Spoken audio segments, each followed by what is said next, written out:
योग। बाबा कहते हैं योग को तुम बच्चों ने कठिन बनाया है। योग शब्द असल में बाबा कहते हैं कि गलत है। योग की जगह याद शब्द बहुत परफेक्ट है। याद किसकी आती है? जिससे हमारा संबंध होता है। जब हमारा किसी से संबंध होता है तो हमें उसकी याद स्वतः ही आती है। और दूसरा, यदि हमें किसी से कुछ मिलना होता है, कुछ प्राप्ति होनी होती है, तो उसकी याद फिर हम उन्हें जाने पहचाने या ना जाने, फिर भी उसकी याद स्वतः ही आती है। तो परम पिता परमात्मा से एक तो हमारा रिश्ता बच्चे का और बाप का है। जब हम इस रिश्ते को बेहद के बाप के साथ, उस परम पिता परमात्मा के साथ मन से जोड़ देते हैं तो उसकी याद स्वतः ही आती है। दूसरा, हमें उनसे प्राप्ति होती है। कौन सी प्राप्ति होती है? हमें परम पिता परमात्मा से बेहद की राजाई मिलती है। सतयुग का राज्य अधिकारी बाबा हमें बनाते हैं। तो याद को आप कठिन ना बनाएं, बहुत सहजता से कर्म में रहते बाबा की याद में रह करके हर कार्य करें, हर संकल्प में बाबा को साथ रखें और मुरली ज़रूर सुनें। जब हम मुरली सुनते हैं तो हमें खुद फरिश्ता और उस सुप्रीम सोल गॉड फादर परम पिता परमात्मा के महावाक्यों को निमित्त इस देह में बैठी इस आत्मा के द्वारा सुनते हैं। और आप भी उस देह में बैठी हुई जो आत्मा है उस आत्मा के द्वारा सुनते हैं। हम कर्मेंद्रियों के द्वारा कहते, सुनते, कर्म करते हैं। तो इसी याद में और इसी स्थिति में रह के मुरली सुनेंगे तो आपके जीवन में मुरली उतर जाएगी। उसे समझने की आवश्यकता नहीं होगी। आज 1 फरवरी 2024 के ईश्वरीय महावाक्य हैं। आज के साकार मुरली का सार है। मीठे मीठे प्यारे प्यारे बेहद के बाप ने लाडले बच्चों से कहा, मीठे बच्चे, अब तक जो कुछ पढ़ा है वह सब भूल जाओ, एकदम बचपन में चले जाओ, तब इस रूहानी पढ़ाई में पास हो सकेंगे। बाबा मुरलियों में कहते हैं कि पुराना भूल जाओ। अब पुराना कौन सी पढ़ाई की बात बाबा कहते? क्या लौकिक में आपने स्थूल में जो कॉलेज स्कूल में पढ़ाई करी या कोई जॉब के लिए आपने अलग से पढ़ाई पढ़ी, वो पढ़ाई भूलने बाबा कहते हैं?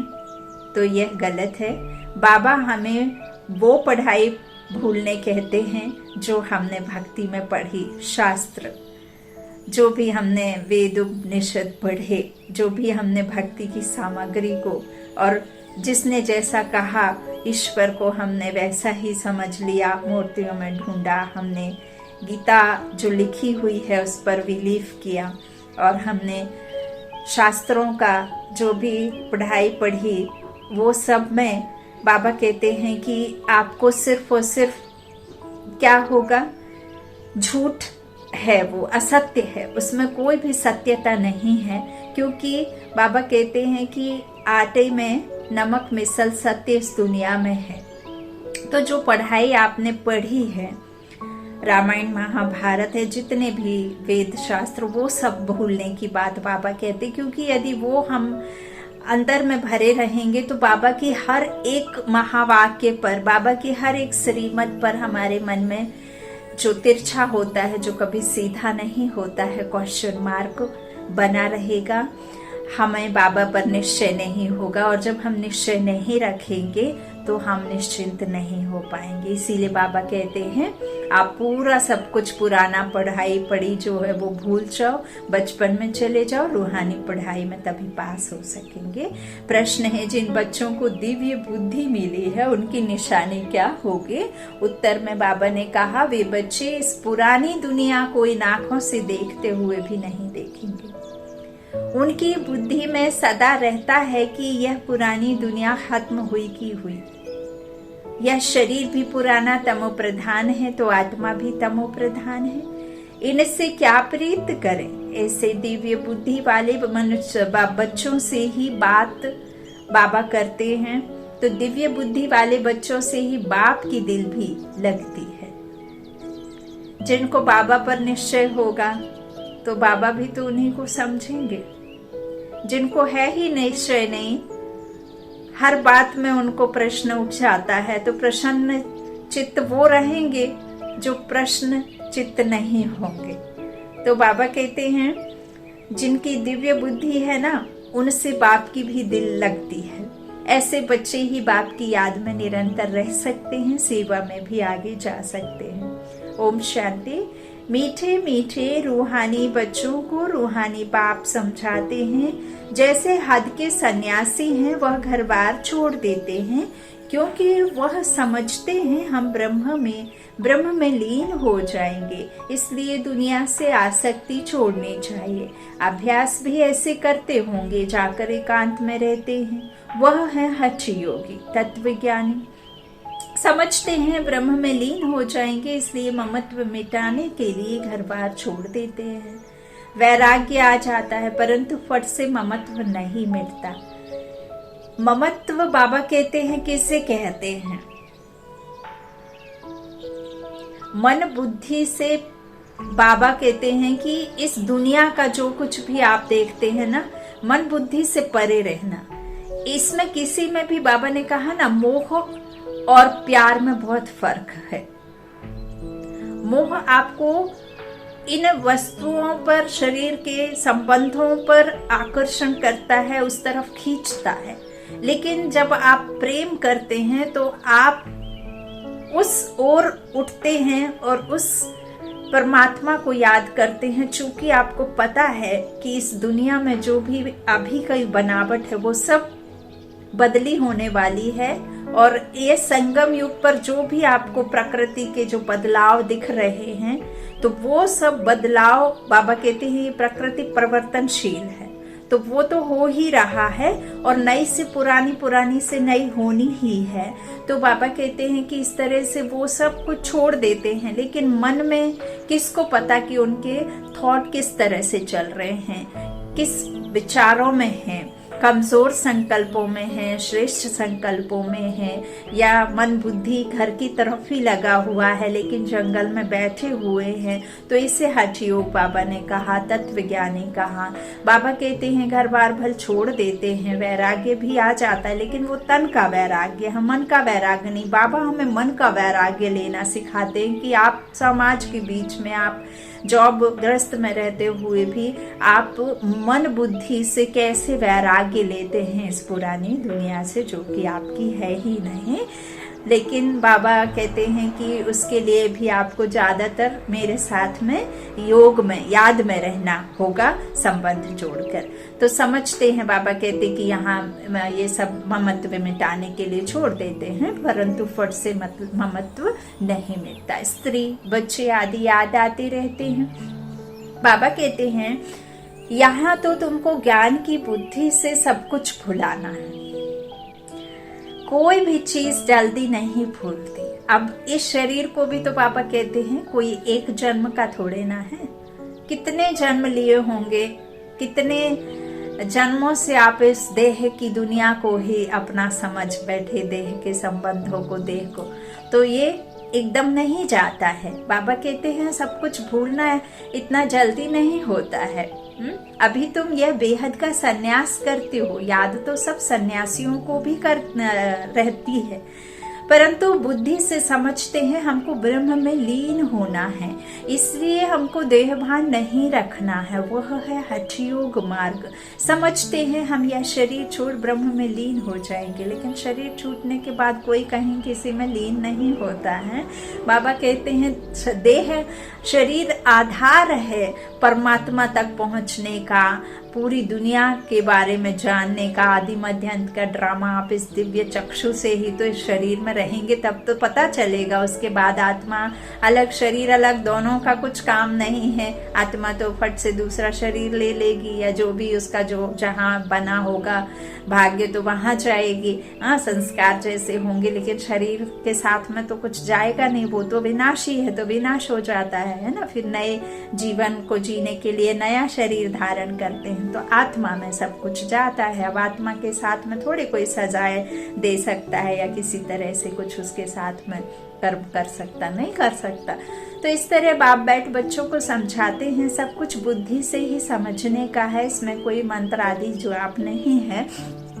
बाबा कहते हैं इसलिए हमको देह भान नहीं रखना है।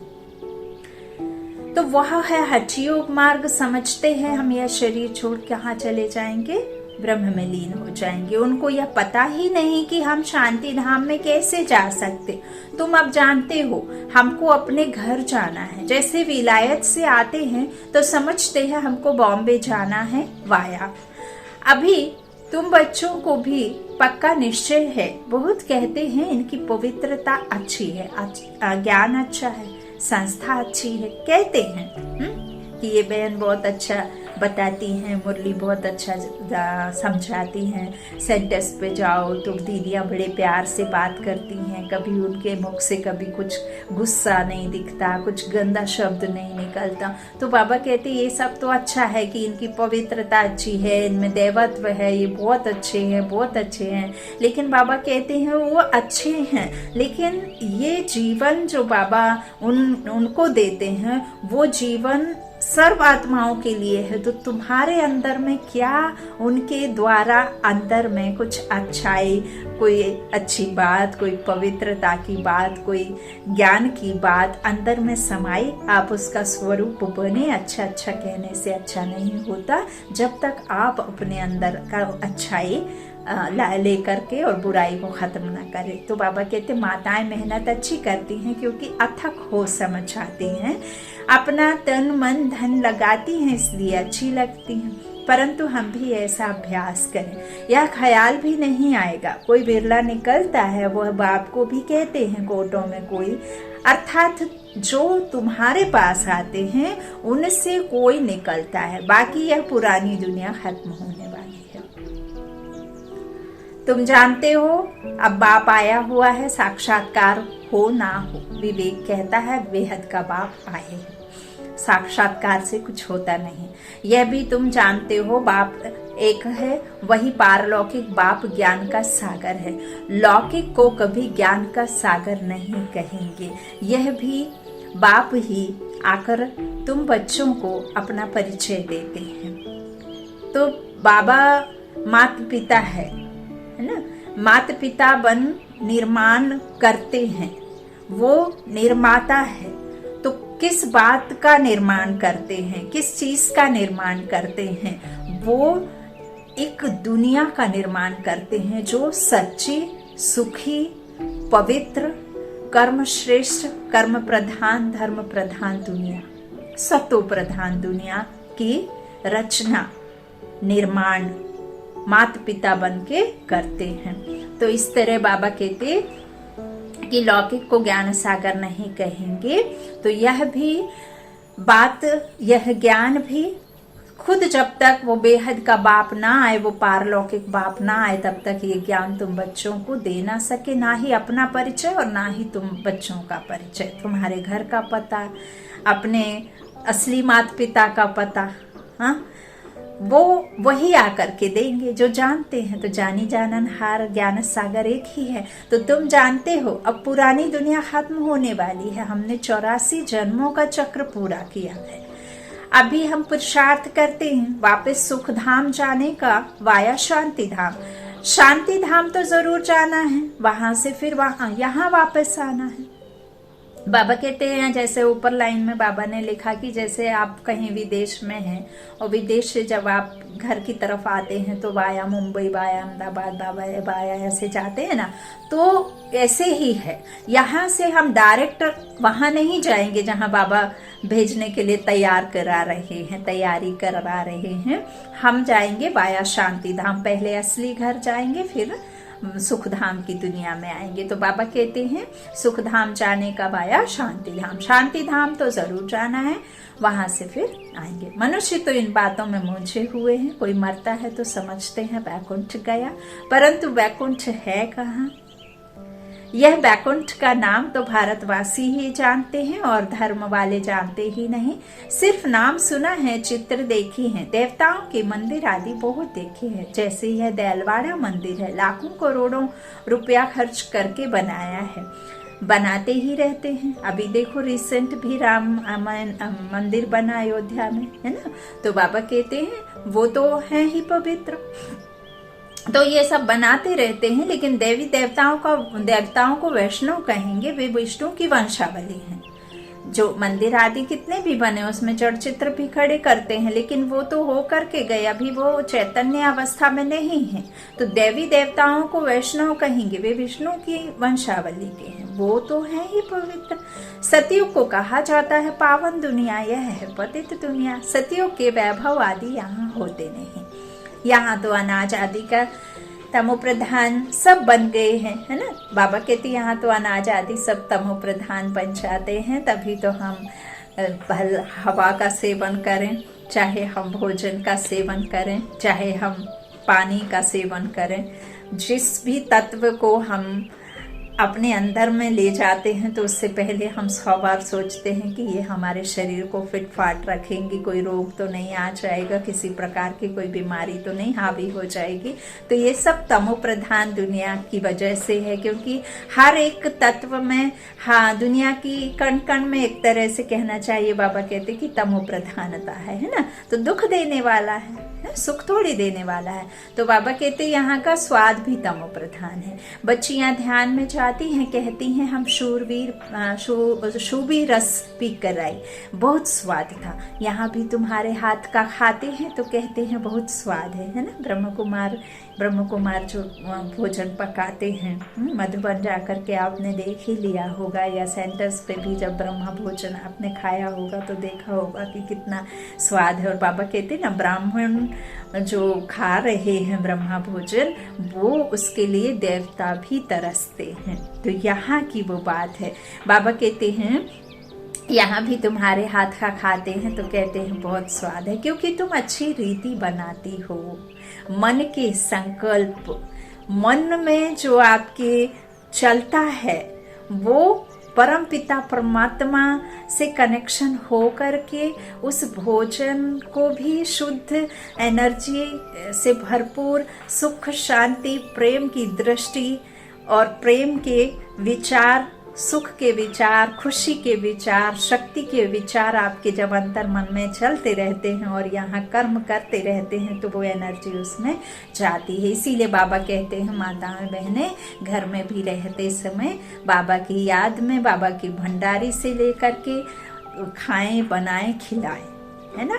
थाली को खाने परोसते समय हर एक, चाहे वो बच्चा हो, चाहे घर में कोई भी मेल फीमेल हो, सबको यही कहना कि 20 सेकंड के लिए पॉज हो जाए, उसमें गुड वाइब्रेशन डालें, हेल्दी रहने के लिए, सुख के लिए, शांति के लिए, शक्ति के लिए, प्रेम के लिए उसमें वाइब्रेशन डाल के पॉज हो करके फिर उसे दृष्टि दे करके खाएं।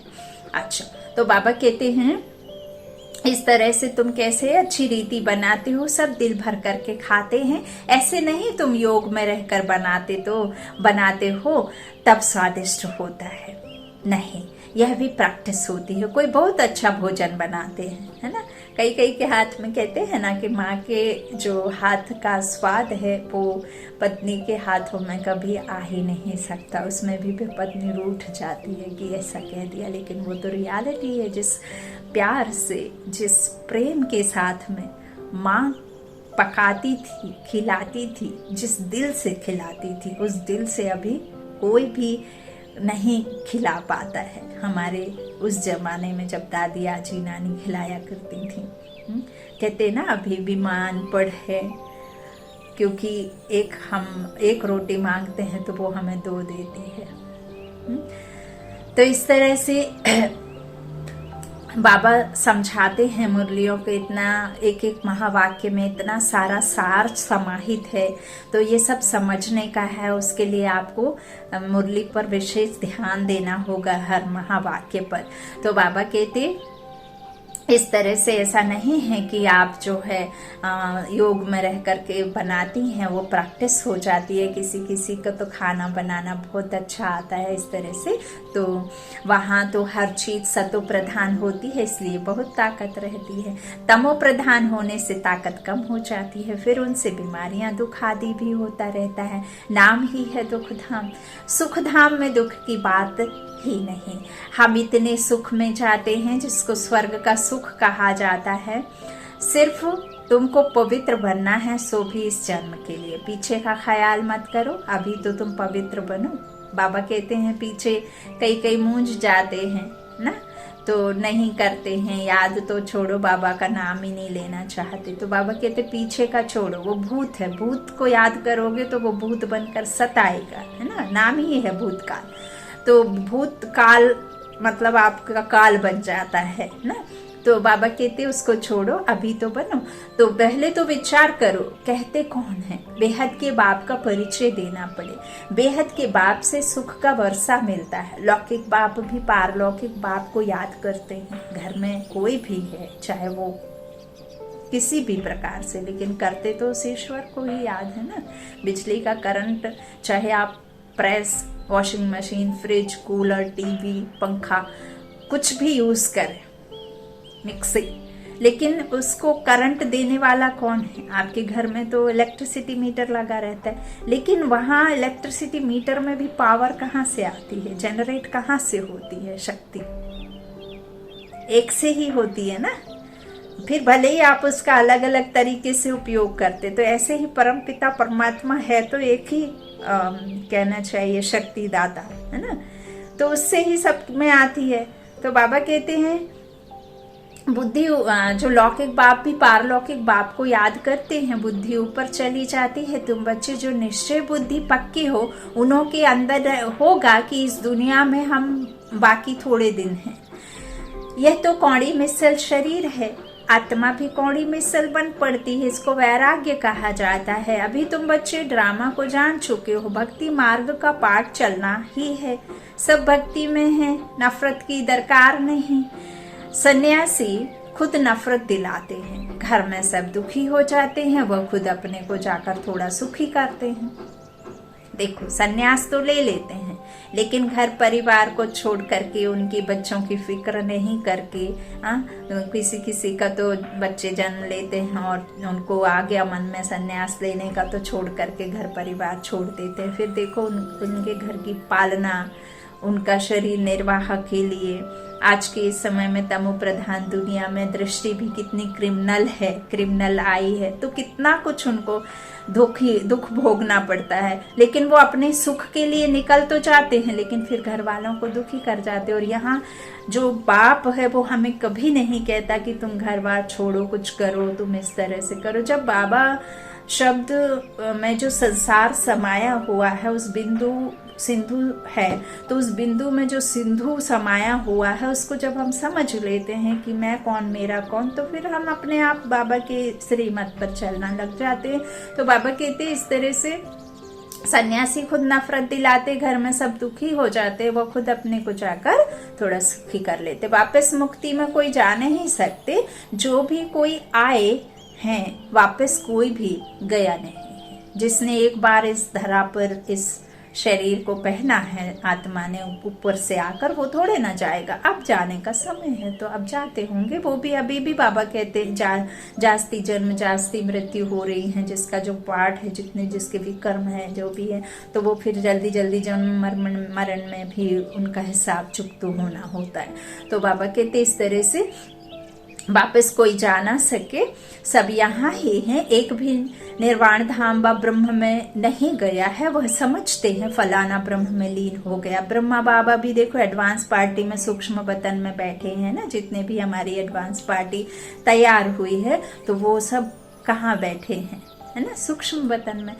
तो बाबा कहते हैं यह सब भक्ति मार्ग के शास्त्रों में है ना। निर्वाण धाम तो कोई जाता नहीं, वो समझते हैं ब्रह्म में लीन हो गए। तो ये सब शास्त्रों की भाषा है, जिसके जो मन में आया वो मत उसमें डाल दी और फिर उसमें हमने विश्वास भी किया, क्योंकि फिर हम सुनते सुनते सुनते सुनते आ रहे हैं ना जाने कितने जन्मों से ना, द्वापर से यही हो रहा। तो बाप कहते हैं इन शास्त्रों आदि में जो कुछ है सब भक्ति मार्ग है, लेकिन हर एक लिखावट में कुछ ना कुछ यथार्थ है। वो यथार्थ हमें बाबा आकर समझाते। इवन जो मूवीज के गीत है, सॉन्ग है, लिरिक्स है, उसके बारे में भी बाबा देखो हमें समझाते हैं कि वो गाना अब सेट हो रहा है आरती का, या जो भी भक्ति के गीत निकले उनकी भी शब्दावली बाबा हमें यहाँ यथार्थ बताते हैं।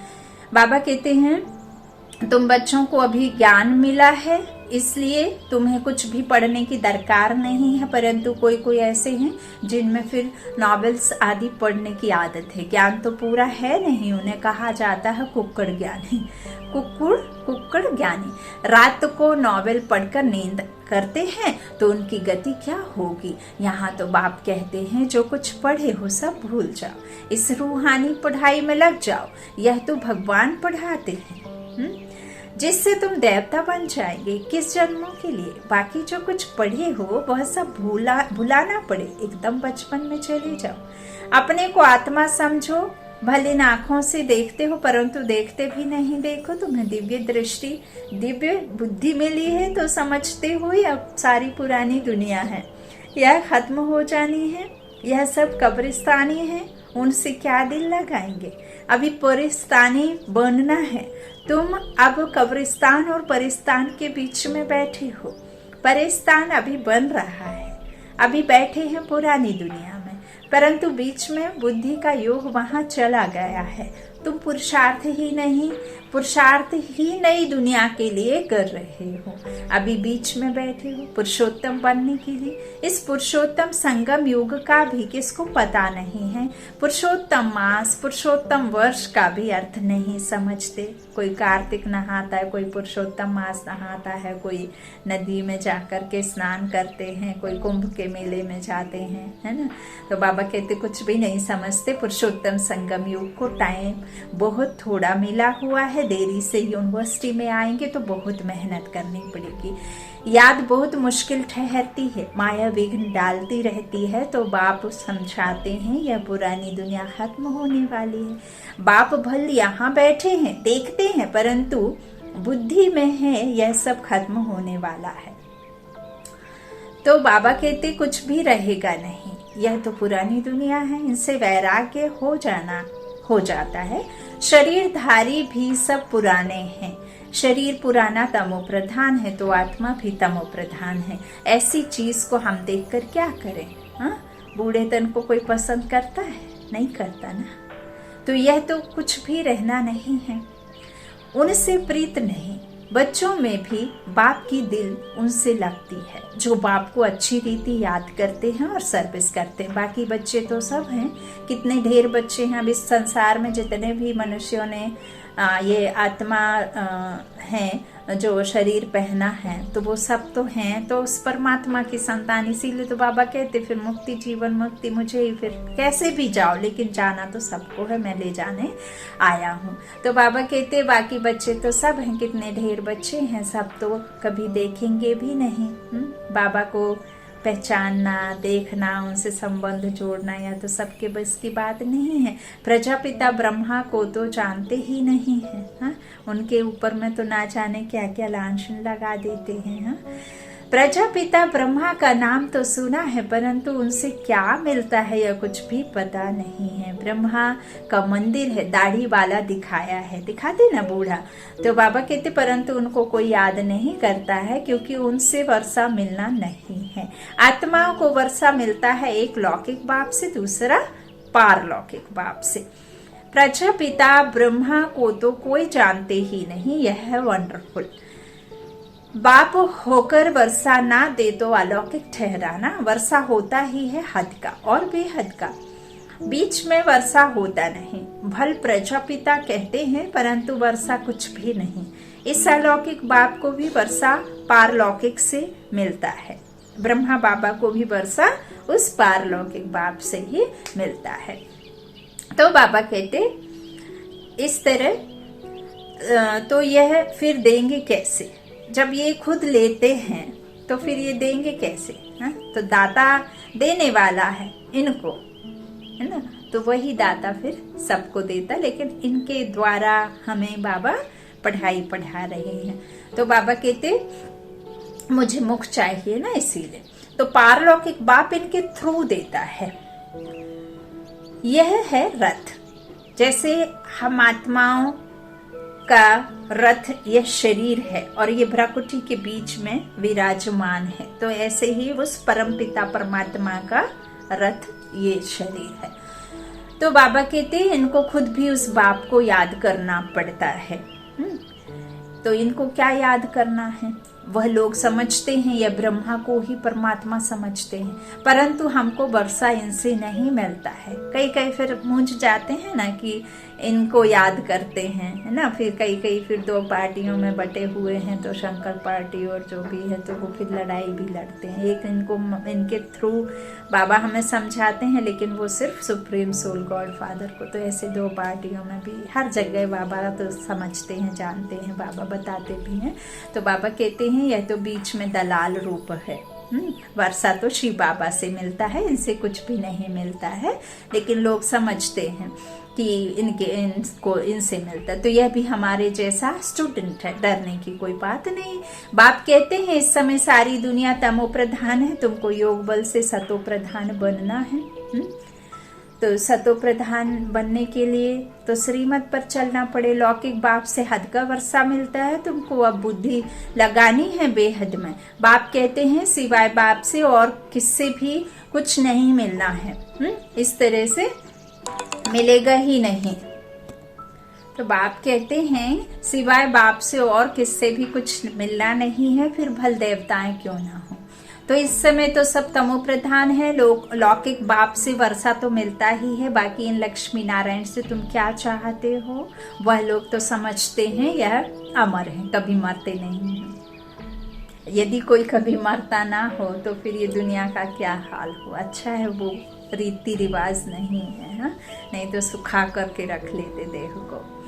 तो बाबा कहते हैं ऐसे समझते हैं तमो प्रधान बनते नहीं है, लेकिन तुम जानते हो जो सतो प्रधान थे वही तमो प्रधान में आते हैं। श्री कृष्ण को लक्ष्मी नारायण से भी ऊंच समझते हैं, क्योंकि वे फिर भी शादी किए हुए हैं। श्री कृष्ण तो जन्म से ही पवित्र है ना। बाल्य अवस्था था सतो प्रधान, बाल्य अवस्था 16 कला संपूर्ण प्रिंस है, तो इसको फिर ज्यादा मानते हैं ना। तो बाबा कहते पवित्र है, इसलिए श्री कृष्ण की बहुत महिमा है। झूला भी श्री कृष्ण को झुलाते हैं, जयंती भी श्री कृष्ण की मनाते हैं, लक्ष्मी नारायण की क्यों नहीं मनाते हैं? ज्ञान ना होने के कारण श्री कृष्ण को द्वापर में ले गए हैं। कहते हैं गीता ज्ञान द्वापर युग में दिया है। अच्छा, सतयुग में भी 8 डिनाइस्टी हैं। अब 8 डिनाइस्टी में उस कृष्ण की किस तरह की अगले जन्म में, उसी जन्म में तो उनकी 3 अवस्थाओं में 3 तरह का फेस चेंज होता है। फिर उस कृष्ण को द्वापर तक ले गए। उधर ही 8 जन्म के बाद में उनका कैसे नहीं मिलता ना फीचर्स। माता पिता सब अलग अलग होते हैं, जितने शरीर उतने माता पिता उतने फीचर्स, है ना। उतनी जगह भी बदली, कई दफा सेम जगह में भी आ सकते हैं रिश्ते नाते, जो भी हिसाब किताब चुकतुक करने के लिए, लेकिन फिर उसे वहां ले जाकर के खड़ा कर दिया। अब यही शरीर छूटेगा तो क्या फिर से यही शरीर यही सब मिल जाएगा? हाँ, तो ये सब कितना मूंझ गए हैं सब। बाबा कहते हैं कि वहां पे फिर उसे द्वापर में ले गए हैं। कहते हैं गीता ज्ञान द्वापर युग में दिया। कितना कठिन है किसको समझाना। कह देते हैं ज्ञान तो परंपरा से चला आ रहा है, परंतु परंपरा भी कब से यह कोई जानते नहीं। पूजा कब से शुरू हुई अभी नहीं जानते हैं, इसलिए कह देते रचना और सृष्टि की आदि मध्य अंत को नहीं जानते हैं। कल्प की आयु लाखों वर्ष कहने से परंपरा कह देते हैं, तिथि तारीख कुछ भी नहीं जानते, लक्ष्मी नारायण का भी जन्म दिन नहीं मनाते। इसको कहा जाता है अज्ञान अंधियारा। तुम्हारे में भी कोई यथार्थ रीति इन बातों को जानते नहीं है। तब तो कहा जाता है महारथी घोड़े सवार और प्यादे, गज और ग्राह ने खाया। ग्राह बड़े होते हैं, एकदम हप कर लेते हैं, जैसे सर्प मेंढक को हप कर लेते हैं। भगवान को बागवान माली खिवैया क्यों कहते हैं, यह भी तुम अभी समझते हो। बाबा अगर विषय सागर से पार ले जाते हैं तब तो कहते हैं नैया मेरी पार लगा दो। भोला भंडारी सबकी नैया पार लगाते हैं, लेकिन वो भोला क्यों है, कौन है, कैसा है? तो तुमको भी अभी पता पड़ा है कि हम कैसे पार जा रहे हैं। बाबा हमको क्षीर सागर में ले जाते हैं, वहाँ दुख दर्द की बात नहीं। तुम सुनकर औरों को भी कहते हो कि नैया को पार करने वाला खिवैया कहते हैं। हे बच्चे, तुम सब अपने को आत्मा समझो। तुम पहले क्षीर सागर में थे, अब विषय सागर में आ पहुंचे हो। पहले तुम देवता थे। स्वर्ग है वंडर ऑफ वर्ल्ड, सारी दुनिया में रूहानी वंडर है स्वर्ग। नाम सुनकर ही खुशी होती है। हेवन में तुम रहते हो, यहाँ 7 वंडर्स दिखाते हैं। ताजमहल को भी वंडर कहते हैं, परंतु उसमें रहने का थोड़े ही है। तुम तो वंडर ऑफ वर्ल्ड का मालिक बनते हो। तुम्हारे रहने के लिए बाप ने कितना वंडरफुल बैकुंठ बनाया है। 21 जन्मों के लिए पद्मपति बनते हो तो तुम बच्चों को कितनी खुशी होनी चाहिए। बाबा कहते हम उस पार जा रहे हैं। अनेक बार तुम बच्चे स्वर्ग में गए होंगे, यह चक्र तुम लगाते ही रहते हो। पुरुषार्थ ऐसा करना चाहिए जो नई दुनिया में हम पहले आए। पुराने मकान में जाने की दिल थोड़े ही होती है। बाबा जोर देते हैं पुरुषार्थ कर नई दुनिया में जाओ। बाबा हमें वंडर ऑफ वर्ल्ड का मालिक बनाते हैं, तो ऐसे बाप को हम क्यों नहीं याद करेंगे। बहुत मेहनत करनी है, इसको देखते भी नहीं। देखो बाप कहते हैं भल मैं देखता हूँ परंतु मेरे में ज्ञान है, मैं थोड़े रोज का मुसाफिर हूँ। वैसे तुम भी यहाँ पाठ बजाने आए हो, इसलिए इससे ममत्व निकाल दो। अच्छा मीठे मीठे सिकीलादे बच्चों प्रति माता पिता बाप दादा का याद प्यार और गुड मॉर्निंग। रूहानी बाप की रूहानी बच्चों को नमस्ते। हम रूहानी बच्चों की रूहानी माता पिता बाप दादा को याद प्यार और गुड मॉर्निंग। धारणा के लिए मुख्य सार, पहला बाबा ने कहा रूहानी पढ़ाई में सदा बिजी रहना है। कभी भी नॉवेल्स आदि पढ़ने की गंदी आदत नहीं डालनी है। अब तक जो कुछ पढ़ा है उसे भूल बाप को याद करना है। बहुत सारे बच्चों की आदत होती है, उनको लगता है कि हम बहुत सारा नॉलेज इकट्ठा कर रहे हैं, लेकिन नॉलेज तो सिर्फ जो बाप देते हैं वो सत्य है, बाकी सब मनगढ़ंत कहानियां हैं। दूसरा, इस पुरानी दुनिया में स्वयं को मेहमान समझ कर रहना है। इससे प्रीत नहीं रखनी है, देखते भी नहीं देखना है। वरदान है हिम्मत और उमंग उत्साह के पंखों से उड़ती कला में उड़ने वाले तीव्र पुरुषार्थी भव। उड़ती कला के 2 पंख हैं, हिम्मत और उमंग उत्साह। किसी भी कार्य में सफलता प्राप्त करने के लिए हिम्मत और उमंग उत्साह बहुत जरूरी है। जहाँ उमंग उत्साह नहीं होता वहाँ थकावट होती है, और थका हुआ कभी सफल नहीं होता।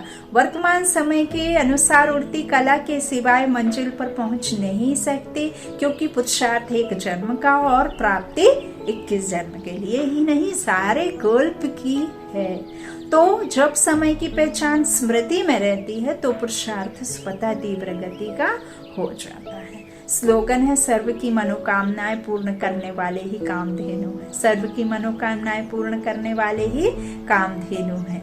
बाबा आज वरदान में कह रहे हैं कि उमंग उत्साह होना चाहिए। देखिए पढ़ाई कैसी भी